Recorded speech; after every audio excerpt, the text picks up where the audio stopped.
et bienvenue sur Le Petit Ballon. Nous sommes avec notre cher Jean-Michel Deluc. Bonjour Jean-Michel. Bonjour Martin, bonjour à tous. Pour nous présenter encore cette belle découverte. C'est pas une découverte, sincèrement pour moi, c'est un vin que j'adore depuis des années. Donc je tenais, ça fait partie de mes petits secrets et des choses que j'aime bien partager avec les amis seulement. On aime bien ça. Voilà, donc vous êtes mes amis, donc il n'y a aucune raison que je ne le partage pas avec vous. Donc là nous sommes du côté de Perpignan, dans une très belle région, dans la région de Collioure, un très joli port, spécialité des anchois à Collioure aussi. Il y a un très beau musée, le musée Mayol, de sculpteur. Jacques Mayol? Non, pas le plongeur. Non, sculpteur.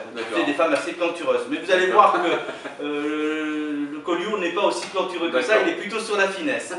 Donc c'est un vin, en fait, ce sont des vignes qui souffrent à Collioure dans ce coin-là, parce qu'on a des fortes pentes, des terrasses, de la caillasse, c'est quand même un travail très dur.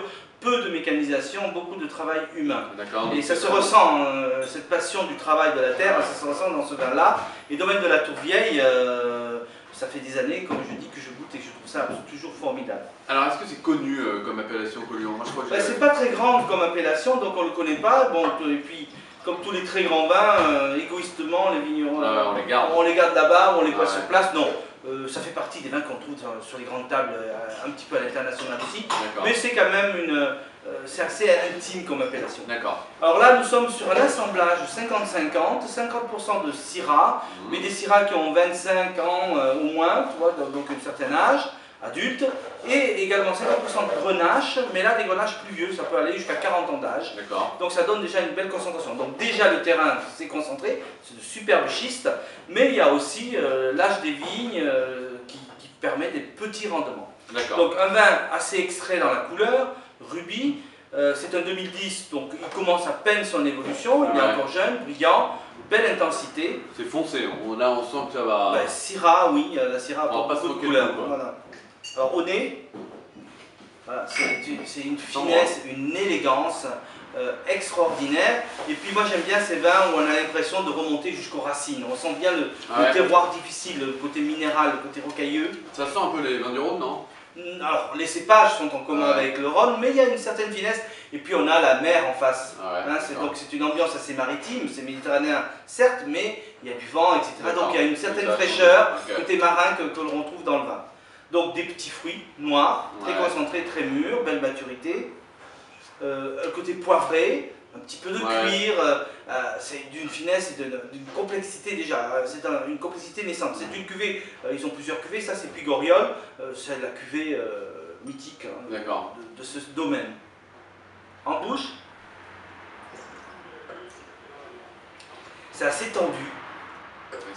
C'est du grand vin. C'est classe, Ben oui, on parle de Bourgogne, on parle de Bordeaux, mais il y a en France plein d'appellations assez peu connues, je trouve, et c'est dommage. Mais là, on est dans un grand vin. C'est un très grand vin. Alors, c'est original, je trouve. Oui, c'est un vin qu'on va pouvoir garder 10-12 ans sans aucun problème. On peut le boire aujourd'hui, mais il faut quand même un peu l'aérer. Et là, ça demande quand même une cuisine assez fine. Autant on peut avoir des vins généreux, soleillés, etc. qui demandent une cuisine mijotée, autant là ça va sur des gibiers, des tournes de Rossini, foie gras chaud, des fonds d'Ambert, enfin quelque chose d'assez fin, moi je trouve qui irait très bien.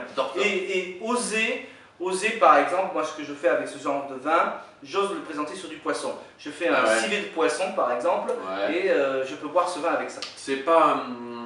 Ça va pas un peu casser le poisson, c'est pas un peu trop... Ah non, pas du tout, il faut de la lotte, il faut un poisson qui soit assez ferme. Tu fais mariner ta lotte 24 heures dans...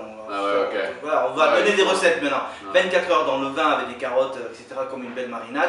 Ensuite, tu fais revenir ta lotte dans une poêle. Une poêle à l'huile d'olive.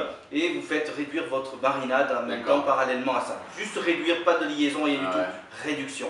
Et ensuite, vous resservez tout ça avec des petits légumes. Et vous servez un Collioure là-dessus, c'est magnifique. Très bonne idée. Alors, puisqu'on est dans le pays des anchois, aussi un carré d'agneau que vous piquez. Avec des un gigot, vous piquez au lieu de mettre de l'ail qui gâche le goût, moi je trouve. Vous mettez des petites pointes d'anchois dans la peau et vous le cuisez avec ces anchois, c'est formidable avec ce genre de canon. Voilà. Merci chef Jean-Michel. Très belle appellation, domaine de la Tourvieille, Puy-Goriol, des amis, millésime 2010. Magnifique vin. Magnifique.